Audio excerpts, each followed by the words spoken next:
হাদি নিয়ে যে ভারত সরকারের যে ইন্টারেস্ট দেখতেছি, তাদের মিডিয়ার যে ইন্টারেস্ট দেখতেছি, আওয়ামী লীগের যে ইন্টারেস্ট দেখতেছি এবং পরবর্তীতে যে প্রচারণা হচ্ছে তাতে ধরা হচ্ছে যে ও ছিল তাদের প্রাইম টার্গেট এবং তাদের প্রাইম টার্গেট অনেকের মধ্যে প্রশ্ন হইতে পারে যে হাদি তো তখন কোনো বড় কোনো নেতাও ছিল না। কিন্তু হাদি এমন একটা ছিল, সে আমাদের পলিটিক্যাল এস্টাবলিশমেন্টকে আ থ্রেট মানে আ ব ব অ্যা মানে থ্রেট এর মধ্যে ফেলে দিয়েছিল।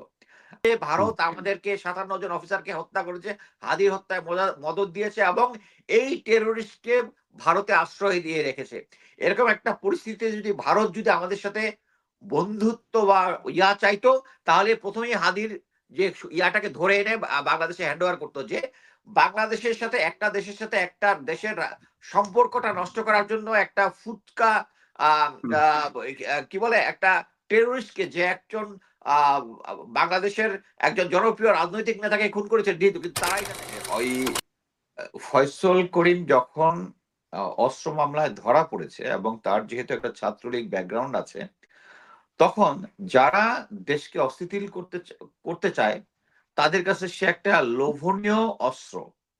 কারণ তার কাছে অস্ত্রও আছে এবং এমন যদি হয়, ওয়াহিদ ভাই যেটা বললেন যে হয়তোবা তাকে আ এটা এই বেইলেবল অফিসে বেইল করানো হয়েছে।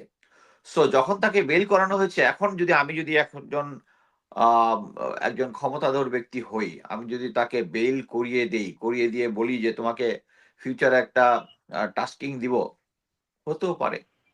কারণ এখানে আ ১ম এ যেটা হচ্ছে এইটার সাথে কোন ডিপ স্টেট জড়িত কিনা, এটার কাছে আমার প্রত্যক্ষ কোনো প্রমাণ নাই। কিন্তু প্রত্যক্ষ প্রমাণ যেটা আছে সেটা হচ্ছে তাকে পালিয়ে যেতে সাহায্য করা হয়েছে, এটার প্রত্যক্ষ প্রমাণ আছে। প্রত্যক্ষ প্রমাণটা কোথায়? ১ম এই জুলকারনাইন স্যার, যাকে আমি নিজে বিশ্বাস করি সে হচ্ছে গোয়েন্দা সংস্থার প্রতিনিধি, স্পেশালি ডিজিএফআই, সেনাবাহিনী। সে বলে দিল একটা টাইম ফ্রেমে যে সে এর মধ্যেই ভারতে পালিয়ে গেছে। পরবর্তীতে যখন আমি বলব পুলিশের মধ্যেও এরকম ভাগ আছে যারা প্যাট্রিয়টিক এবং যারা ৫ ই আগস্টের চেতনাটাকে ধারণ করে, তারা বাপ-মাকে এবং অন্যান্য আত্মীয়স্বজন সাথে এবং আমি বলব তারা খুব কুইক টাইম এর মধ্যে আ সিচুয়েশনটার কন্ট্রোল নিয়েছে, মানে হচ্ছে ইনভেস্টিগেশন এর, এবং তারা বের করেছে যে আ যে টাইম ফ্রেমে জুলকারনাইন স্যার বলেছে সে পালিয়ে যাচ্ছে এবং অলরেডি ভারতে চলে গেছে বা ভারতের কাছাকাছি চলে যায়, তখন সে অ্যাকচুয়ালি ঢাকাতেই ছিল। এটাতে স্পষ্ট বোঝা যায় যে তার যে পালিয়ে যাওয়ার ট্র্যাকটা আগের থেকে রেডি করা ছিল। সো এইটা যদি রেডি করা থাকে তাহলে আমি অ্যাজিউম করে নিব এর আগে একজন অপরাধীকে কোন আইন শৃঙ্খলা বাহিনীর লোকজন ভলান্টিয়ার তো পালায় যেতে দিবে না, আনলেস তার যদি কোন ইন্টারেস্ট থাকে। ইন্টারেস্টটা কি ছিল? তার মানে আমি এখন ব্যাকগ্রাউন্ডে যাচ্ছি। সো তাকে এই হাদির হত্যার পিছনে তাকে কেউ একজন লাগিয়েছে। আমি এখন সরাসরি বাংলাদেশের গোয়েন্দা সংস্থাও বলব না। কিন্তু আমরা হাদি নিয়ে যে ভারত সরকারের যে ইন্টারেস্ট দেখতেছি, তাদের মিডিয়ার যে ইন্টারেস্ট দেখতেছি, আওয়ামী লীগের যে ইন্টারেস্ট দেখতেছি এবং পরবর্তীতে যে প্রচারণা হচ্ছে তাতে ধরা হচ্ছে যে ও ছিল তাদের প্রাইম টার্গেট এবং তাদের প্রাইম টার্গেট অনেকের মধ্যে প্রশ্ন হইতে পারে যে হাদি তো তখন কোনো বড় কোনো নেতাও ছিল না। কিন্তু হাদি এমন একটা ছিল, সে আমাদের পলিটিক্যাল এস্টাবলিশমেন্টকে আ থ্রেট মানে আ ব ব মানে থ্রেট এর মধ্যে ফেলে দিয়েছিল। আমরা জানি যে বাংলাদেশের এখানে যারাই নির্বাচনে দাঁড়াইতে চায় তারা বলে তাদের নাকি কোটি, কোটি টাকা লাগে হচ্ছে একটা নির্বাচনে দাঁড়াইতে হইলে, এবং এটার সর্বশেষ সংযোজন হচ্ছে আমাদের আসিফ মাহমুদ সজীব ভুঁইয়া, সে নিজে বলছে ২০ কোটি টাকার কমে নাকি আ ব কোন নির্বাচন করা যায় না। এই হাদি, সে প্রতিদিন ফজরের নামাজ পড়ে উঠে সে নিজে রিক্সা, ভ্যান এবং এগুলা দিয়ে মানুষের দ্বারে যাইত। কারণ তার কোন টাকা পয়সা নাই। সে ইচ্ছা করলেই একটা বড় সমাবেশ করতে পারবে না। জনগণকে বিরিয়ানি খাওয়ায়া ওইখানে আনতে পারবে না। কিন্তু সে জনগণের কাছে যাচ্ছিল এবং আমি মনে করি তার প্রতি আল্লাহর একটা রহমত হয়েছে। এরকম আল্লাহ আ আ অ অ অনেকেই হয়তো রামসাম যদু-মধু আ গ্রাউন্ডে এরকম ওয়ার্ক করে। কিন্তু তাদের এই হাদির ওয়ার্কটা আমাদের পর্যন্ত পৌঁছায় দিছে। সোশ্যাল মিডিয়া বলেন, মিডিয়া বলেন। সো এটা হচ্ছে তাদের ফিউচারে একটা থ্রেট। প্লাস হচ্ছে সেই একমাত্র, আমি বলব যে জুলাই অভ্যুত্থানের যারা সামনে ছিল, তারা, আমি এখন পর্যন্ত যেটা দেখেছি আমার কাছে মনে হয়েছে সবাই কেমনে জানি কম্প্রোমাইজ হচ্ছে। কেন? কারণ এখন এনসিপি একবার আমি আগে শুনেছি যারা বিএনপির সাথে জোট করতে যাচ্ছে, পরবর্তীতে জামাতের সাথে এখন শুনতেছি। আমার কথা হচ্ছে তাহলে রাজনৈতিক আদর্শের জায়গাটা কোথায়? আমরা যে এনসিপি কে মেন্টালি এত সমর্থন দিলাম, আমি দিয়েছি অন্তত, বাকি কেউ দিয়েছে কিনা সেটার ইয়াটা তাহলে ফায়দাটা কোথায়? আমরা যদি গতানুগতিক রাজনৈতিক দলের সাথেই যদি তারা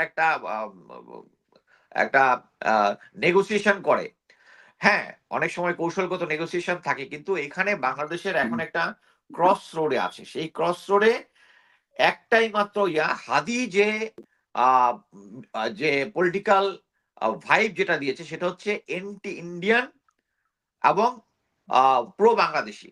এই জিনিসটা কাউকে, এবং প্লাস হচ্ছে ওই যে বললাম যে রাজনীতির যে এস্টাবলিশমেন্ট কে থ্রেটেন করেছে সে। এই কারণেই তাকে একটা সফট টার্গেট হিসেবে প্রথমে তাকে হত্যা করা হয়েছে। বাট তাদের তাকে হত্যা করে তাদের যে ডিপ স্টেটের যে প্ল্যানটা ছিল, তারা হচ্ছে আমাদের মধ্যে একটা ভীতি সঞ্চার করবে, কিন্তু তারা ওই একই জিনিস আমলে নেয় নাই। যে যখন এই আগস্ট আন্দোলন, যখন জুলাই বিপ্লব যখন চলতেছিল, এই পুলিশ অফিসারের সেই কথা যে একটাকে মারি একটা মরে, একটাই যায় আর বাকি কেউ যায় না। এই জিনিসটা এই হাদির মৃত্যুর পরে পরবর্তীতে অ্যাকচুয়ালি আমরা এই এই ইয়ার পরে এই কি বলে বিপ্লবের পরে আমরা অ্যাকচুয়ালি একসাথে কাজ করছিলাম। এর আগে পরবর্তীতে আমরা বিভিন্নভাবে ভাগ হয়ে গেছি, কিন্তু এই হাদির মৃত্যুটা আমাদেরকে সবাইকে একাট্টা করেছে। এই একাট্টা একটা পার্টি শুধু করতে পারে নাই, যারা এই ভারতীয় আধিপত্যবাদের সাথে কম্প্রোমাইজ করে ক্ষমতায় আসতে চায়। আমি আহ, নাম ধরেই বলবো, এখন পর্যন্ত বিএনপি কে আমি অ্যাকচুয়ালি আওয়ামী লীগের নিষিদ্ধ করার আন্দোলনে আমি দেখিনি। এই আহ, হাদির যে বিচার চাওয়ার, এটার মধ্যে আমি দেখিনি। এবং আমি এর আগে বলেছিলাম ৩ মাস বা ৪ মাস আগে যে আর্মি সিকিউরিটি ইউনিটের কমান্ড্যান্ট ব্রিগেডিয়ার শামস লন্ডনে গিয়েছেন, গিয়ে তারেক জিয়ার সাথে দেখা করেছেন, এবং তাদেরকে একটা যেহেতু জেনারেল ওয়াকার নিজেই উনি জানেন যে তার এসকেপ রুট হবে না আহ, এর পরবর্তীতে যে সরকারি আসুক, সে ওখানে গিয়ে তাদের সাথে একটা কম্প্রোমাইজ করার চেষ্টা করেছে যে পরবর্তী সরকার আসবে হচ্ছে বিএনপি আসলে, এবং সেই অনুযায়ী বিএনপি তাদেরকে আর্মি তাকে সহায়তা দিবে। এবং এটা এখন এক্সকিউজ মি, তারেক রহমান এই দেশে ফেরত আসার পরে ধীরে ধীরে জিনিসটা স্পষ্ট হচ্ছে।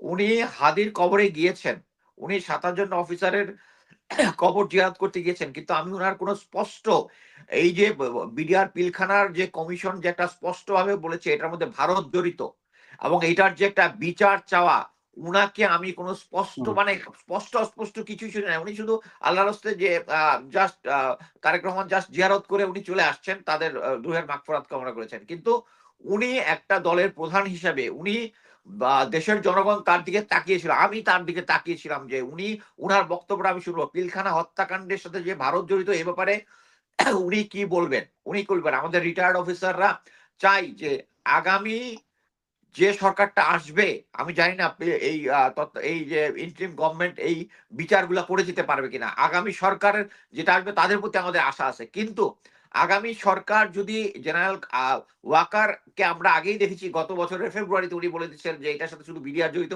Full stop. উনি এটাকে প্রভাবিত করার চেষ্টা করেছেন, এবং বর্তমানে যদি উনি আতাত করে বিএনপি কে আনার চেষ্টা করতেছেন, এবং বিএনপি আমি দেখলাম আহ, এই বিষয়ে তাদের কোনো বিচার চাওয়ার জন্য কোনো স্টেটমেন্ট দেয় নাই।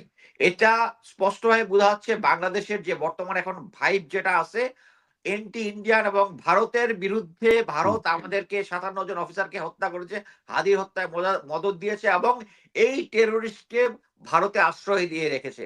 এরকম একটা পরিস্থিতিতে যদি ভারত যদি আমাদের সাথে বন্ধুত্ব বা চাইতো, তাহলে প্রথমেই হাদির যে ইয়াটাকে ধরে এনে বাংলাদেশে হ্যান্ড ওভার করতো। যে বাংলাদেশের সাথে একটা দেশের সাথে একটা দেশের সম্পর্কটা নষ্ট করার জন্য একটা ফুটকা কি বলে একটা টেরোরিস্টকে, যে একজন আহ, বাংলাদেশের একজন জনপ্রিয় রাজনৈতিক নেতাকে খুন করেছে, কিন্তু তারা এটা দেয় নাই, এবং এটার সাথে বিএনপির কোনো কথাবার্তা দেখতেছি না। সো আমি আমার অ্যাজাম্পশন হচ্ছে, আমার অ্যাজাম্পশন যেটা আমি খুব সেঙ্গুইন, যে পরবর্তীতে বিএনপির সাথে অ্যাকচুয়ালি জেনারেল ওয়াকারের একটা ইয়া হয়েছে। আমি গতকালকের একটা লাইভে বলেছিলাম যে দুই বাংলাদেশে একটা দুইটা প্যারালাল স্টেট চলতেছে, একটা হচ্ছে জেনারেল ওয়াকারের সরকার এবং প্রফেসর ইউনূসের সরকার, এবং যত দিন যাচ্ছে এই তারিক জিয়া দেশে ল্যান্ড করার পর থেকে জেনারেল ওয়াকার সরকারের স্ট্রেংথ বৃদ্ধি পাচ্ছে। এবং এটার কারণেই আমরা দেখতেছি যে আমি অলরেডি আমার আমার ওয়াইফের সাথে ছবি দিলে ওই ছবি ডিলিট করে দিচ্ছে মেয়েটা। কিছুক্ষণ আগে আমার যে প্রোফাইল পিকচার আছে ওইটা অফ করে দিছে। এবং এটার সাথে খুব স্পষ্টভাবে আমি সংশ্লিষ্ট সরকারের গুরুত্বপূর্ণ লোকের সাথে কথা বলে যেটা জেনেছি, সেটা হচ্ছে আগে এই পলক এবং জিয়াউল হাসান, খুনি জিয়াউল হাসান তাদের সাথে মিলে যে মেটার হুম, সাথে যে গ্রুপ ছিল, তারা সংঘবদ্ধ হয়ে কাজ করতেছে এবং হাদিকে টেরোরিস্ট ট্যাগ দিয়ে তার সম্বন্ধে যেকোনো ভিডিও, অডিও যেকোনো কিছু ডিলিট করে দিচ্ছে। এই জন্য প্রফেসর ইউনুসের হুম, এই যে তার যে প্রোফাইল পিকচার অফ করে দিয়েছে, তার একটা হাদি সম্বন্ধে ভিডিও দিয়েছিল অফ করে দিয়েছে। সো এখন এই মুহূর্তে আমি মনে করি বাংলাদেশের আর পিছিয়ে থাকার সময় নাই। এখন আমাদের যদি ১ বছর জি। অর্ধ পেট খেয়েও থাকতে হয়, আমাদেরকে ভারতীয় আধিপত্যবাদ বিরোধী অবস্থান নিতে হবে এবং এটা না করা পর্যন্ত আমি মনে করি বাংলাদেশের স্বাধীনতা ফুলফিল হবে না। আমি